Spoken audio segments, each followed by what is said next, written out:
Morning, everyone. How you doing today on this Thursday for our Psalm study? We do weekly here. I'm your host, Pastor Dan Sheets. I'm coming to you live from Maywood, New Jersey, specifically Zion Evangelical Lutheran Church in Maywood, New Jersey. So happy to have you, being able to view all over the country. I'm doing this Psalm study on Psalm 28 today. We'll be going over. And we're in the Lenten season, and it is good that Psalm 28 falls in the Lenten season because Psalm 28 is a lament psalm, actually an individual lament psalm. That means it's for you, and it's a crying out in distress. So if you ever need to do that, the Psalms teach us that you can do that.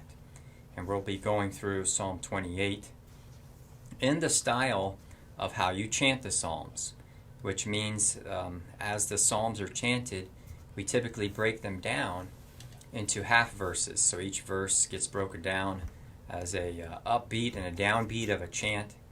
I'll go through that today, and then we see, well, what do these endings of the half verses have to do with each other to explain the verse, and then furthermore explain the psalm.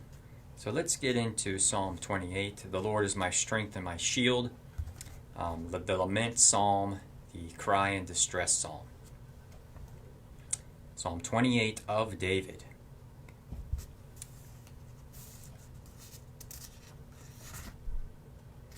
To you, O Lord, I call, my rock, be not deaf to me, lest if you be silent to me, I become like those who go down to the pit. What do we have here in verse 1?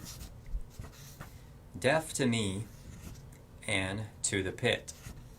So this is the image of if you're locked in a hole, if you're in a literal pit, there's a sense of the grave maybe here that David's feeling like. He's covered in a tomb, so to speak, a coffin-like position that he feels like. And in that regard, you're definitely not going to be able to be heard. Being deaf to me in the pit, that's a feeling that we feel like we're not heard.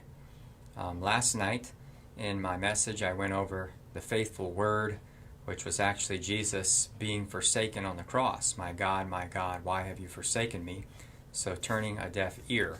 This is what David is feeling. This is what he's initially starting out telling the Lord, this is how I feel. I feel like I'm down in a hole and I'm not being heard. Yet he's still crying out to the Lord. So verse 2 now. Hear the voice of my pleas for mercy when I cry to you for help. When I lift up my hands toward your most holy sanctuary. So you for help and sanctuary. All right, David knows where to go. David knows where to cry out, where the place is to lift up your hands. This is a cool picture. This is like Superman stuff that I like to see and get into here when he's saying, I'm lifting up my hands. But before that, he's saying, I'm down in the pit. Well, how do you lift up your hands and how do you get out of the pit? And he says he busts up out of the grave and he goes to the sanctuary. And he cries out there because that's where he's going to be heard. That's where help comes from, in the sanctuary. So we go from this life, this world, from the sanctuary. And then, even though we go down to the pit, we're going to bust up out of that pit and be in the one true sanctuary. So even in lament psalms, you get some good cheer out of them. But once again, as I started saying, we have the lament psalms for us as words of Jesus through David, through the writers besides him of the psalms, and to teach us that this is how we can pray. This is how we can cry out to the Lord, and we can tell him how we feel. So moving on to verse 3. Do not drag me off with the wicked, with the workers of evil, who speak peace with their neighbors while evil is in their hearts. So there's a contrast of the world unto the ones who go into the sanctuary. We have evil, and then in their hearts. So he's asking not to be like these, not to be counted with the evil, and not to have a bad heart. And so let's go backwards then of what this is pointing to. So deaf ears and to the pit, got to cry to you for help in the sanctuary, as opposed to what the evil do in their hearts, which is the exact opposite. So it's really the evil and the turned inward heart against the Lord that's really down in the pit. And really the ones who need to cry out for mercy, yet they don't even know it. David knows it, and he's saying, let me not be that way in my life. Verse 4, give to them according to their work and according to the evil of their deeds.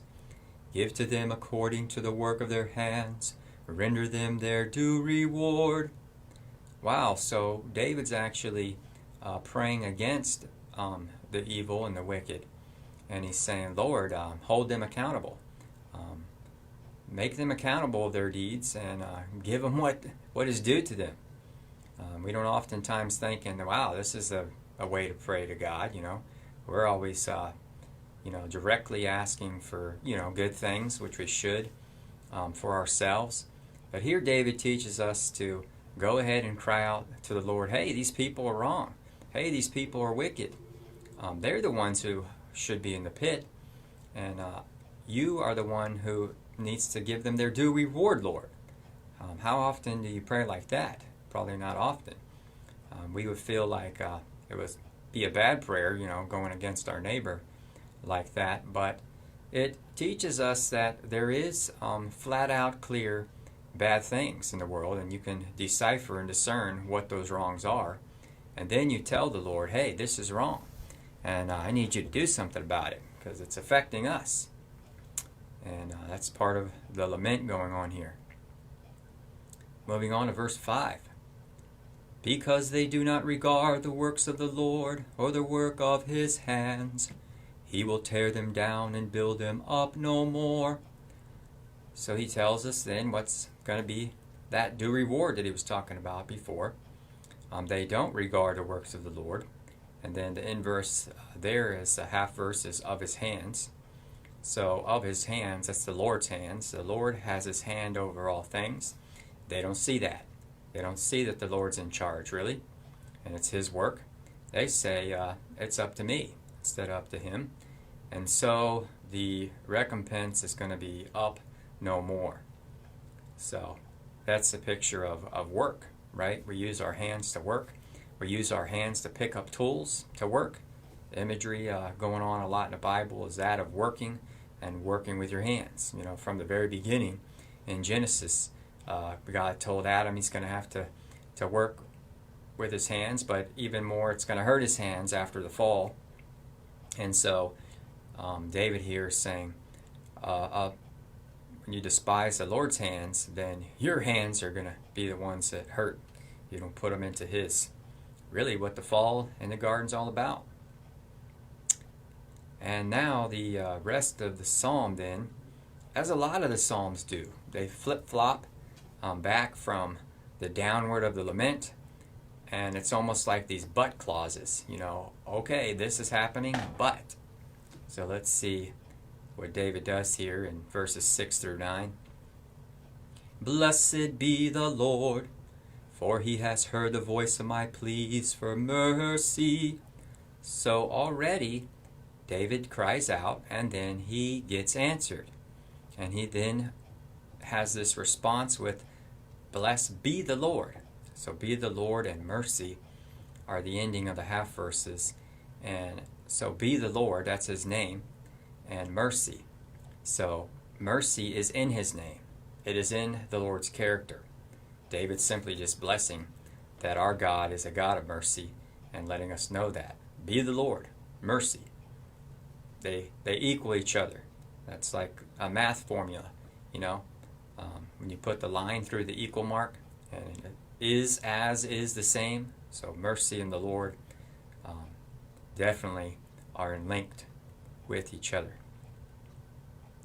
The Lord is my strength and my shield. In him my heart trusts, and I am helped. My heart exalts, and with my song I give thanks to him. I am helped thanks to him. I like how it breaks it down there in the chant tone, because that's how it's literally broken down in our psalmody. I am helped thanks to him. Say it like that, and it explains the verse right there. It explains the whole psalm. I am helped thanks to him. And this is how we should look at the psalms and why singing them helps. I am helped. And then, before that, it's saying the heart's exalting, as opposed to having a wicked heart. Thanks to him. Credit is always due unto the Lord. Mercy is due unto the Lord, not to ourselves, not to actually anybody else. Even though the Lord uses other people to be his hands and feet, we still are thanking God. And then you can go on and thank God for that person that he used to be his hands and feet. And so the sadness of David is now being lifted up. He's actually getting excited. His heart is doing topsy-turvies inside of him of joy, because the Lord is merciful and he hears him. And so now what does he go on to tell us in verse 8? The Lord is the strength of his people. He is the saving refuge of his anointed. So the end half verses there are people and anointed. And that tells you everything right there. His people are anointed. That's not a coincidence. Those can come up right there, anointed and people, because last Sunday I preached on being anointed. Christ's name is the anointed one, and goes right with what I said, I think, in my message, that his people are anointed because he is the Lord, because he helps us, because he is merciful. And when we give thanks to him, we're saying, pour that oil on us, Lord. Your people are connected to your anointing, and that's why this gets done. And then, there's only 9 verses here in Psalm 28. So how does it end? O save your people and bless your heritage. Be their shepherd and carry them forever. So he just simply ends on the community again. See, it's funny because this is listed as an individual lament psalm, but David turns it into a corporate psalm at the end. He's saying, okay, people, I was by myself and I felt this way in a pit. And then he ends it with people, that's plural, anointed, and then heritage. Heritage means more than one person. That means lineage. That's offspring talk. That's family talk. That's the people in the sanctuary talk. And he says, forever. Be with them forever. Be their shepherd forever. So from the pit to the gathering of the people is the equation going on here. The down to the up. And that's what lament psalms do. They go from down to up. And that's what happens in the resurrection life that we have. We go literally from down to up. Bust out of that pit. And I didn't look at this psalm beforehand, and I thought, okay, this is a lament psalm, and it's going to be sad. It's Lent, kind of like I think it's supposed to be sad and Lent, but it ends up proving me wrong, that it's actually a happy thing. And we rejoice even in the Lent season, even though we take the glorias and the alleluias out during Lent to remember the passion of the Lord. They're still rejoicing. So rejoice this day. Be glad in him. Thanks for joining our Thursday Psalmody.